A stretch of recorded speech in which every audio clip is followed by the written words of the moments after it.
Hey Bulldogs, Chris Bryant here. In today's CCNP video boot camp, a 5-minute boot camp for you route and TSHOOT fanatics. And what we're going to look at here today is some BGP troubleshooting. We're going to be on the live equipment here in just a moment. And actually, I want to bring up the diagram here first of all to show you what we just might be troubleshooting today. And we've got peerings here between routers 2 and 1, 1 and 3, 3 and 4. You can see where the different AS numbers are coming into play here.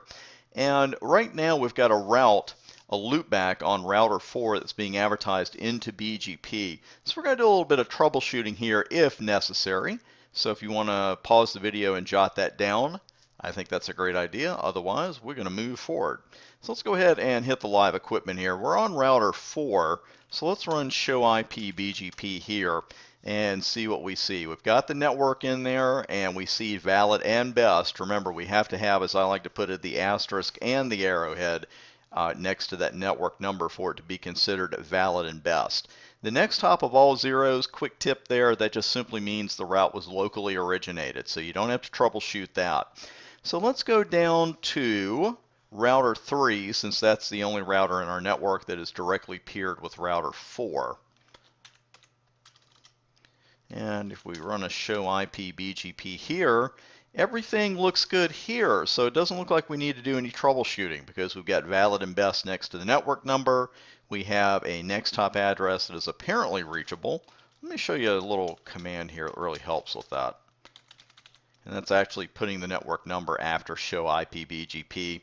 You can see what the origin is, what the metric, the local preference value, and we are always looking for valid and best. And of course, this is also an external route. It's an eBGP route because it's being learned from a peer in another another BGP AS.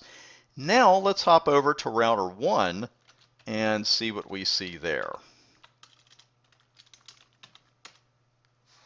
Now, at first glance, this looks fine, right? Because you got the asterisk here, and that looks valid, so everything's fine, except you know that everything here is not fine, because we don't see the arrowhead. We don't see valid and best, and that's what we've got to see.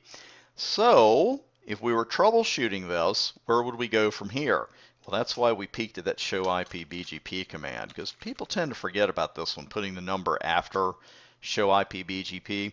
But you could see, paths, 1 available, everything's fine there, not advertised to any peer. Inaccessible, that's never a good word. I've never heard the word inaccessible used in a good way in networking. Origin IGP, local pref 100, valid internal, but again, we don't see best.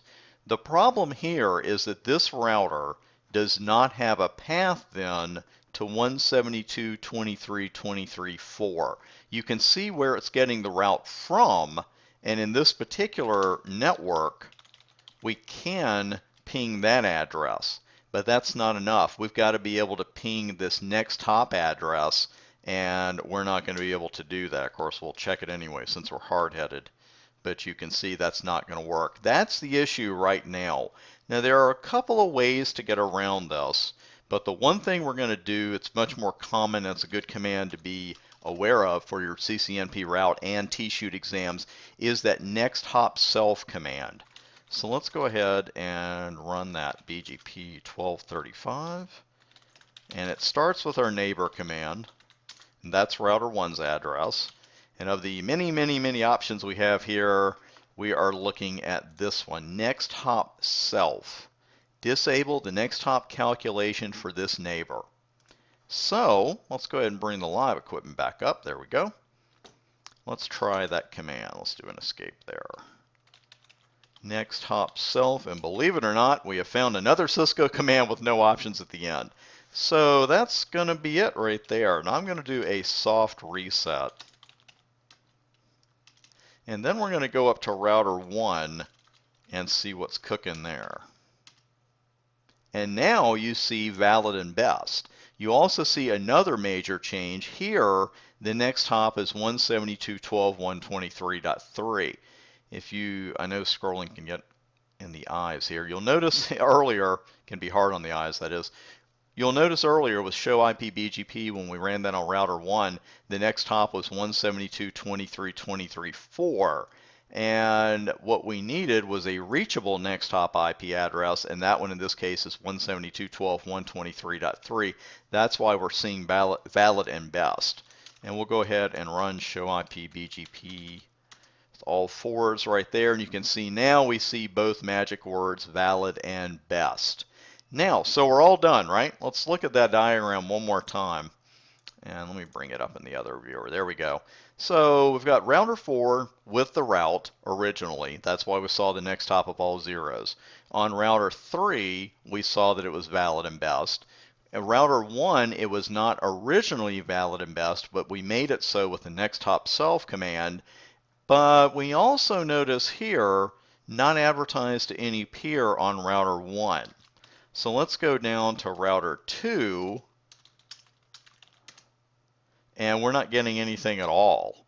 Now we definitely have the neighbor relationships there, 123.1. So all of that is intact. Let's do another quick look at it right there. That's a quicker way to look at it. Show IP BGP summary. So the adjacency's been there for an hour, but now router 2 is getting nothing. It's not hearing about that route at all. It doesn't even have a valid entry that isn't best. It doesn't have anything at all. Well, that has a little something to do with a rule regarding routes being advertised from one IBGP peer to another. And we are going to take a look at that in the very next CCNP Route Video Bootcamp. We're going to stop this one right here for right now. Hit some really good commands there. We saw next hop self in action and some show commands as well. So definitely some good stuff for your route and TSHOOT exams there. Come on out and join us on Twitter, the blog, Facebook, and we've got plenty of free ebooks coming out on Amazon very shortly as well. Thanks for watching today's video and for making TBA part of your Cisco certification success story.